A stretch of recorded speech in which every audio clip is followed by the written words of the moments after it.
Nitish cabinet की बैठक आज रात 8 बजे सीएम की अध्यक्षता में होगी। बैठक कई एजेंडों पर लगेगी मुहर।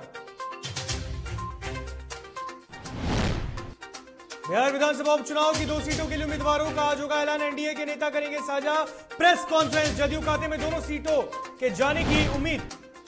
नेता प्रतिपक्ष तेजस्वी यादव ने नीतीश सरकार पर साधा निशाना। नीतीश बीजेपी सरकार को बताया दलित विरोधी, दलितों को शिक्षा से वंचित करने का आरोप। बिहार प्रदेश लोजपा संसदीय बोर्ड का हुआ गठन। उल्लास पांडे बने संसदीय बोर्ड के अध्यक्ष। 11 सदस्यों के नामों की घोषणा। सरायकेला में लापता व्यवसायी पुत्र का सुराग नहीं मिलने पर हंगामा। विरोध में लोगों ने थाने का घेराव कर किया प्रदर्शन।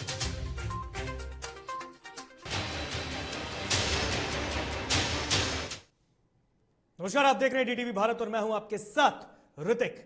खबरें विस्तार से, और इस वक्त की एक बड़ी खबर से आपको रूबरू कराते हैं। पटना से यह बड़ी खबर सामने आ रही है, जहां नेता प्रतिपक्ष तेजस्वी यादव ने सीएम पर हमला बोल दिया है।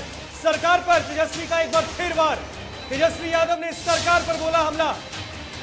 तेजस्वी ने सरकार को बताया है दलित विरोधी। यह बड़ी खबर,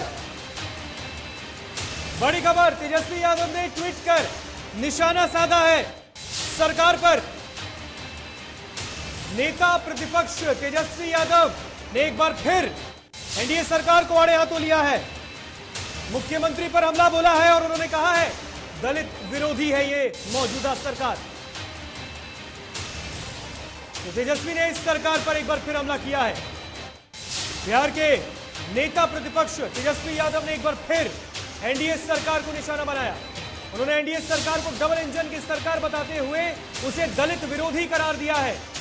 एक दिन में 2 ट्वीट कर तेजस्वी ने नीतीश बीजेपी सरकार पर तेज हमला किया है। तेजस्वी ने ट्वीट कर कहा कि बिहार की दलित विरोधी नीतीश बीजेपी सरकार बिना किसी वैकल्पिक व्यवस्था के सैनिटाइजेशन और साफ सफाई के नाम पर एक साथ बिहार के 100% अनुसूचित जाति जनजाति अंबेडकर कल्याण छात्रावास खाली कराकर क्या एससी एसटी वर्गों के छात्रों को शिक्षा से वंचित रखना चाहती है? बिहार के मुख्यमंत्री जवाब दें। तो नेता प्रतिपक्ष ने एक बार फिर सरकार को टारगेट पे लिया है।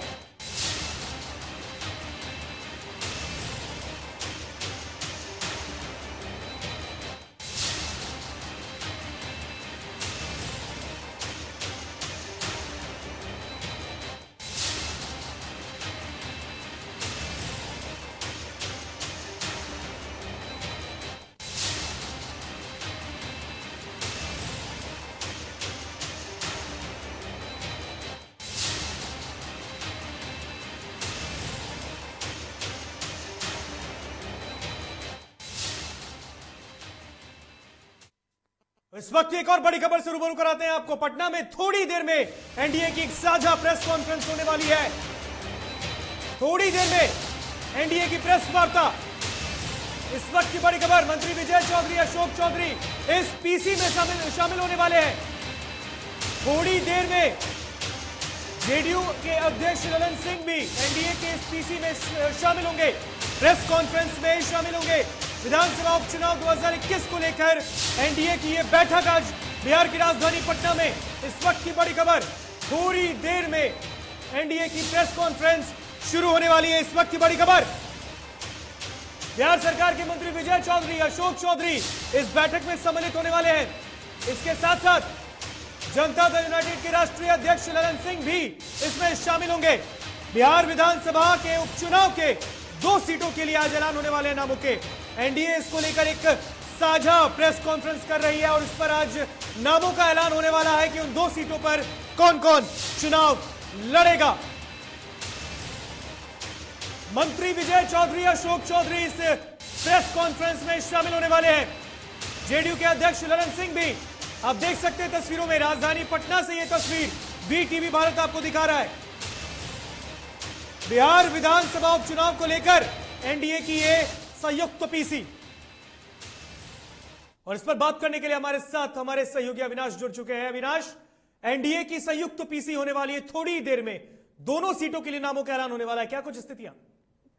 बिल्कुल, देखिए जो नेता हैं, अगर जेडीयू की बात करें तो जेडीयू के राष्ट्रीय अध्यक्ष ललन सिंह हैं। इसके अलावा मंत्री विजय कुमार चौधरी हैं, संजय झा हैं, और इसके अलावा अगर बातचीत करें तो आपको उपेंद्र कुशवाहा हैं। इसके अलावा अगर बीजेपी की तरफ से बातचीत करें तो बीजेपी के प्रदेश अध्यक्ष संजय जायसवाल मौजूद हैं। बीजेपी कोटे से मंत्री सम्राट चौधरी भी इस प्रेस कॉन्फ्रेंस में मौजूद हैं और आम पार्टी की तरफ से दानिश रिजवान हैं। तो उसके अलावा मंत्री मुकेश सहनी भी इस प्रेस कॉन्फ्रेंस में शामिल हैं। तो ये वो तमाम लोग हैं जो इस प्रेस कॉन्फ्रेंस में शामिल हो रहे हैं और अब से कुछ देर के बाद ये प्रेस कॉन्फ्रेंस शुरू होगी, जहां ये विधिवत इसकी घोषणा की जाएगी कि दोनों सीटों से कौन कौन चुनाव लड़ रहे हैं और वो किधर के हैं। तो ये थोड़ा सा संशय बरकरार है। हालांकि देखिए, यहाँ से ये बड़ा समझ पाना बड़ा मुश्किल है कि इससे पहले उपचुनाव बिहार में हुए हैं, लेकिन इतनी बड़े लेवल पर प्रेस कॉन्फ्रेंस करके इसकी घोषणा कभी नहीं की गई है। मात्र 2 सीटों पर चुनाव होने वाले हैं और इसमें जेडीयू के राष्ट्रीय अध्यक्ष का प्रेस कॉन्फ्रेंस में शामिल होना, बीजेपी के प्रदेश अध्यक्ष का, इसके अलावा मंत्रियों का शामिल होना, मुकेश सहनी का शामिल होना, ये बड़ा मतलब अभी संशय की स्थिति बरकरार है। और अब से कुछ देर के बाद जब ये प्रेस कॉन्फ्रेंस शुरू होगी तब स्थितियां थोड़ी स्पष्ट होंगी। अविनाश, अगर देखा जाए तो लगातार राष्ट्रीय जनता दल इस पर दावे ठोक रहा है। विपक्ष की ओर से, महागठबंधन की तरफ से नेता प्रतिपक्ष कह रहे हैं कि दोनों सीटें आरजेडी के खाते में जाने वाली है।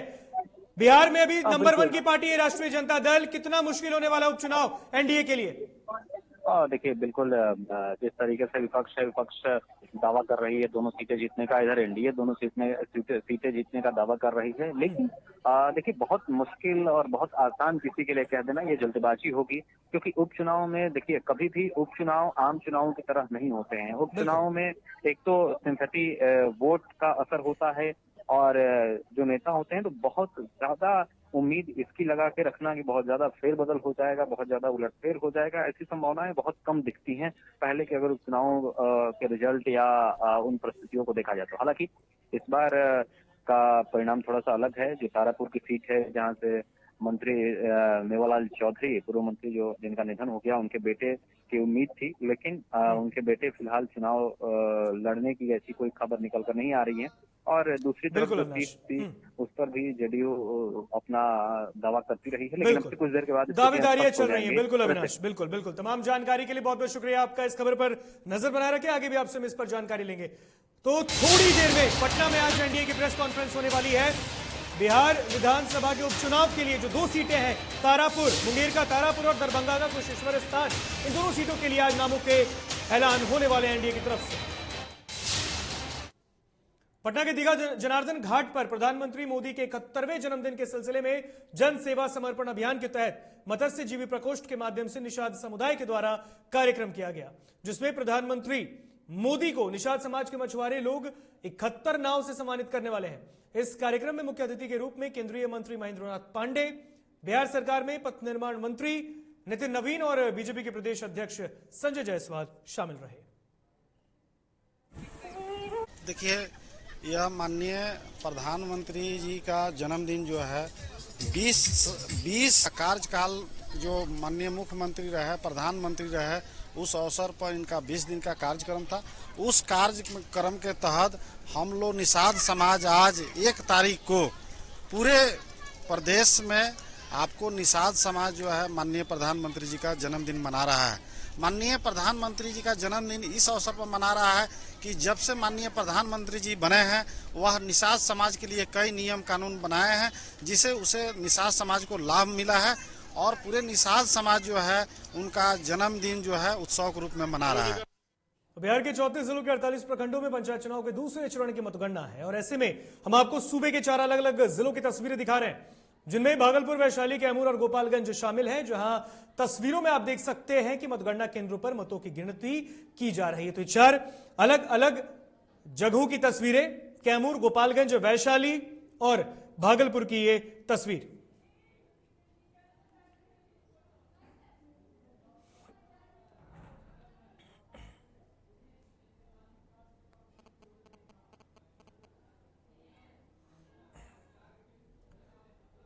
इस वक्त एक बड़ी खबर रोहतास से सामने आ रही है, जहां पर पुलिस प्रशासन के लाठीचार्ज पर उग्र हो गई है जनता।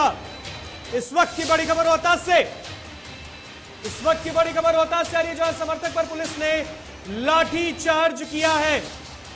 बड़ी खबर, लाठीचार्ज में कई समर्थक घायल हुए हैं। इस वक्त की बड़ी खबर से रूबरू करा रहे हैं आपको। सासाराम के तकिया बाजार समिति गेट की ये पूरी घटना बताई जा रही है। इस वक्त की बड़ी खबर, तो पुलिस के लाठीचार्ज के बाद उग्र हुई है रोहतास का आवाम।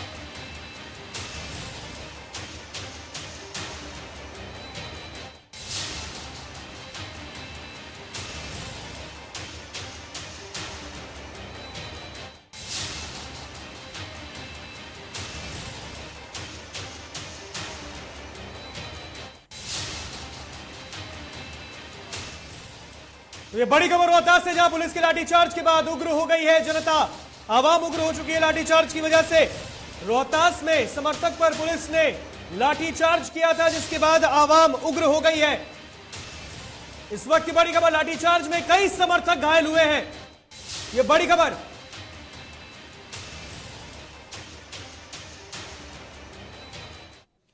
ब्रेक के बाद एक बार फिर स्वागत आपका डीटीवी भारत में। बढ़ते हैं खबरों में आगे। बक्सर जिले के राजपुर प्रखंड के 4 पंचायतों के मतगणना का काम पूरा हो चुका है, जिसमें मतगणना के पश्चात खीरी पंचायत से वीरेंद्र शाह, बारूपुर पंचायत से लीलावती उपाध्याय, मंगराव पंचायत से आनंद प्रकाश उर्फ पप्पू सिंह और नागरपुर पंचायत से शैलेंद्र यादव ने जीत हासिल की है। लेकिन अभी किसी को प्रमाण पत्र नहीं मिला है। वहीं 4 पंचायतों में मतगणना के पश्चात अब की बार नए प्रत्याशियों ने जीत दर्ज की है, तो पुराने प्रत्याशियों में बदलाव के बयार से बेचैनी भी बढ़ गई है।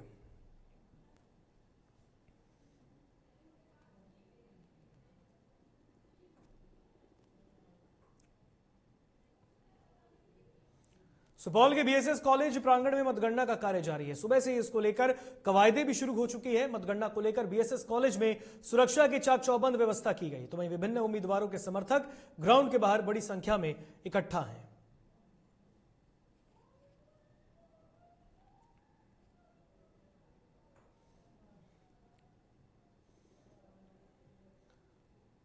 बिहार पंचायत चुनाव के दूसरे चरण के मतगणना के दौरान बेगूसराय के बाजार समिति स्थित मतगणना केंद्र पर जिलाधिकारी अरविंद कुमार वर्मा और एसपी अवकाश कुमार के साथ कई वरीय अधिकारियों ने दौरा किया, जहां भगवानपुर प्रखंड के 15 पंचायतों के लिए जारी मतगणना का हाल जाना है। इस दौरान डीएम ने कहा कि सुरक्षा के बीच मतगणना चल रही है। उम्मीद है कि आज तक मौका खत्म हो जाएगा, अदरवाइज आयोग द्वारा कल का भी दिन निर्धारित है।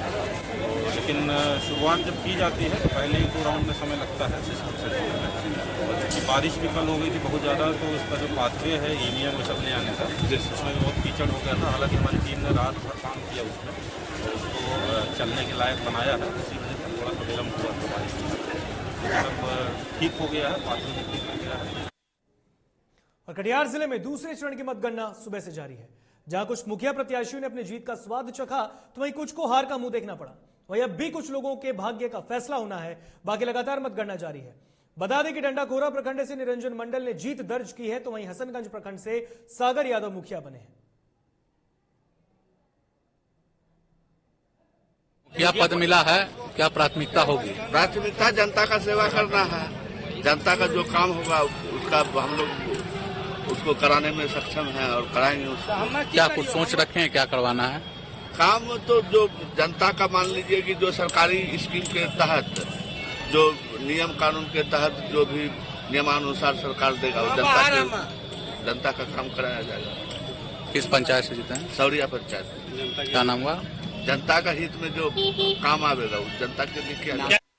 और आज से भारत नेपाल बॉर्डर को खोल दिया गया है और पूर्व की भांति भारतीय वाहनों की एंट्री भी चालू कर दी गई है। हालांकि नेपाली वाहन पहले से भारत में आ रहे थे। आपको बता दें, यह सीमा लगभग 1.5 सालों से कोविड के चलते बंद थी, जिसके खुलने के बाद अब दोनों देशों के नागरिकों के चेहरे पर मुस्कान आ गई है। और सबसे ज्यादा खुशी यहां के व्यवसायियों में है, जो एक दूसरे पर टिके हैं। साथ ही प्रवेश करने वाले सभी व्यक्ति के तापमान का जांच कर एंटीजन टेस्ट किया गया, उसके बाद ही जाने की अनुमति मिली है।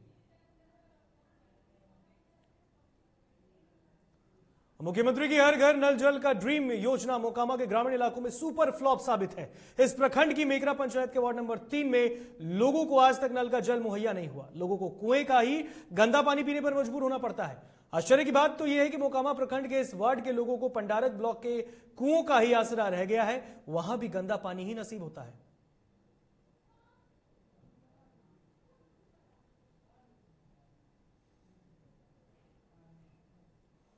सर, यहाँ से पानी को यहाँ सब खाना बनाते हैं, पानी पीते हैं, ये पानी सब चीज करते हैं। कर करके जाते हैं पंडारा वाला पानी से नहाने ब्लॉक में जाते हैं। सर, सरकारी पानी नल कुइया कोई नहीं दिया सर, न कल न कोई नहीं दिया सर। यही पानी से नहाते हैं, यही पानी से खाना पकाते हैं, यही पानी से बाल बच्चा के नहाते हैं और नहाने सर जाते हैं पंडाल मतलब पानी से बल्ला को। चलिए बात झारखंड की जमशेदपुर के मानगो में हथियारबंद अपराधियों ने आलू कारोबारी से पिस्टल के दम पर 1.5 लाख रुपयों की लूट की है, जिसके बाद से इलाके में हड़कंप मच गया है। मामले की जानकारी मिलते ही मानगो थाना पुलिस मौके पर पहुंची और छानबीन में जुट गई है। तो वहीं घटना की जानकारी मिलते ही बीजेपी नेता ने मौके पर पहुंचकर हेमंत सरकार पर कानून व्यवस्था को ठप का आरोप लगाया।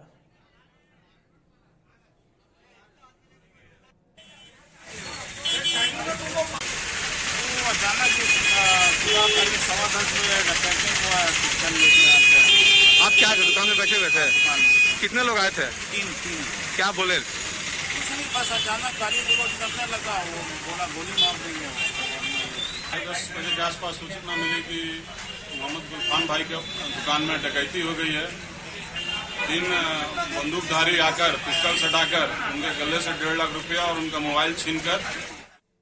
सरायकेला जिले के आदित्यपुर थाना से करीब 100 मीटर दूर धिंदली बाजार में एक कपड़े की दुकान से चोर हजारों रुपए का सामान लेकर फरार हो गए। जानकारी के मुताबिक वे दुकान बंद करके निकले। जब सुबह उन्होंने दुकान खोला तो गले का सारा पैसा खत्म था। साथ ही दुकान के कपड़ों का सामान जो करीब 35,000 रुपए आका गया है वो भी खाली है। फिलहाल पुलिस मामले की जांच कर रही है।